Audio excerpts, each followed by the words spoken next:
प्रधानमंत्री नरेंद्र मोदी ने कहा था कि मेरी राजनीतिक सूझबूझ कहती है कि मनरेगा को कभी बंद मत करो। उन्होंने ऐसा इसलिए कहा था कि वो विपक्षी दलों पर एक निशाना साध रहे थे। उन्होंने कहा कि मैं ऐसी गलती नहीं कर सकता क्योंकि मनरेगा आपकी विफलताओं का एक जीता जागता स्मारक है। मेरी राजनीतिक सूझबूझ कहती है कि मनरेगा कभी बंद मत करो।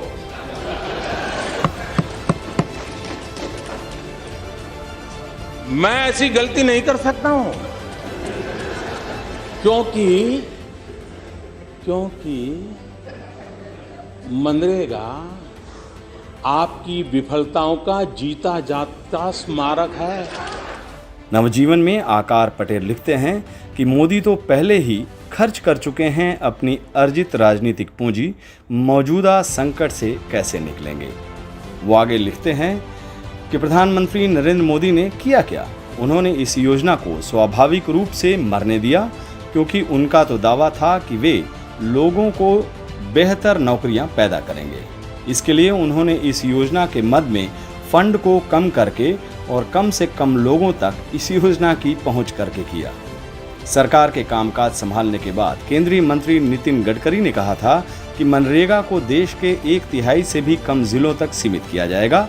इसके अलावा एक काम और मोदी सरकार ने किया और वह यह कि मनरेगा की मजदूरी के भुगतान में देरी शुरू कर दी, जबकि प्रावधान यह था कि मजदूरों को 15 दिन में पैसा मिल जाना चाहिए, लेकिन भुगतान में देरी 2014 में 74 दिनों तक पहुंच गई। मोदी सरकार के कामकाज संभालने के 6 माह बाद दिसंबर 2014 में सिवाय 5 राज्यों के बाकी सभी राज्यों को मनरेगा के मद में 2013 के मुकाबले कम पैसा मिला। वो आगे लिखते हैं कि जैसे जैसे भारत की अर्थव्यवस्था कमज़ोर होती गई और बेरोजगारी बढ़ने लगी, मोदी सरकार ने उसी मनरेगा में ज़्यादा निवेश करना शुरू कर दिया, जिसे प्रधानमंत्री ने नाकामियों का स्मारक कहा था। 2014-2015 में मनरेगा के मद में 32,000 करोड़, 2015-16 में 37,000 करोड़, 2017-18 में 55,000 करोड़, 2018-19 में 61,000 करोड़, 2019-20 में 71,000 करोड़ और 2020 में 1,10,000 करोड़ रुपए का प्रावधान किया।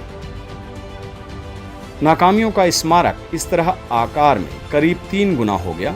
इतना होने पर भी यह योजना उस आबादी की नौकरी की मांग नहीं पूरी कर पा रही है जो बेरोजगार है। मौजूदा वित्त वर्ष में इस अनुमान के साथ कि मांग कम है, इस योजना के लिए सिर्फ 73,000 करोड़ रुपए का बजट रखा गया, लेकिन इस साल के पहले 5 महीने में ही कुल बजट का 80% खर्च हो चुका है और काम के लिए लोगों की मांग बढ़ती ही जा रही है।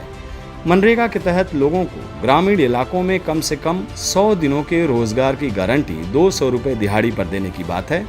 यह गारंटी सभी रजिस्टर्ड परिवारों के लिए है, यानी परिवार को साल में 20,000 रुपये की आमदनी होगी। इस योजना के तहत देश के 13 करोड़ परिवार रजिस्टर्ड हैं, जो कि देश के कुल करीब 25 करोड़ परिवारों के आधे के आसपास है।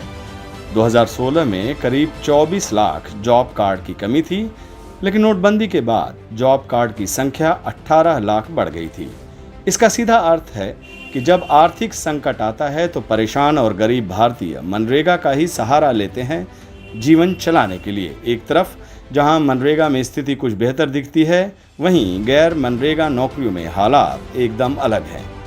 अशोका यूनिवर्सिटी से संबंध centre for economic data and analysis के एक अध्ययन से सामने आया है कि पिछले साल मनरेगा की मांग में 1.5 करोड़ की बढ़ोतरी हुई है, यानी नोटबंदी के बाद जितनी मांग बढ़ी थी उससे 8 गुना ज्यादा।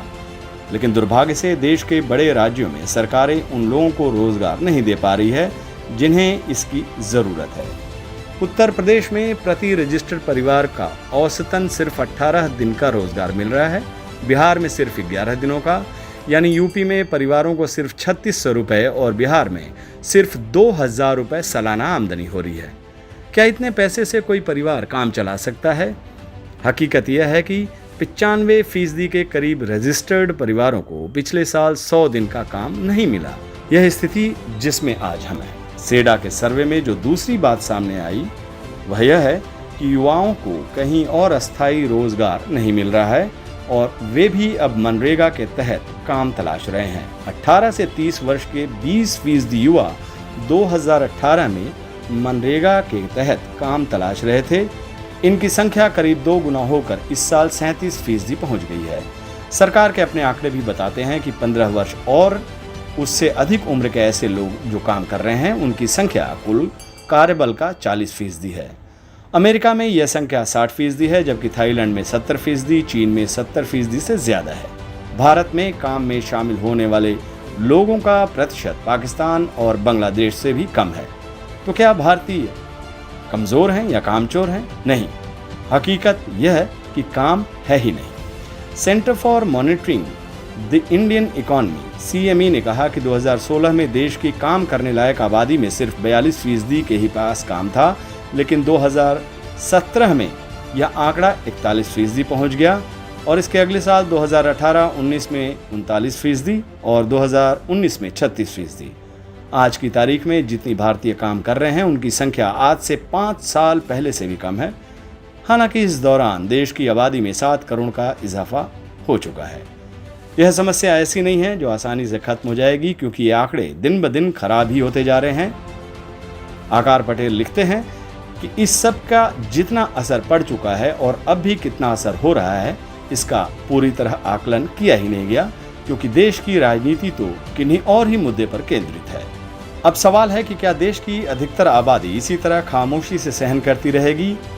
वह तब जब असमानता साफ तौर पर हमारे सामने है। अगर इस सवाल का जवाब नहीं है, तो यह जरूरी हो जाता है कि देश इस बारे में बात करे, चर्चा करे, न कि लोगों की सहनशीलता के जवाब देने और गुस्से के फूट पड़ने का इंतजार करे।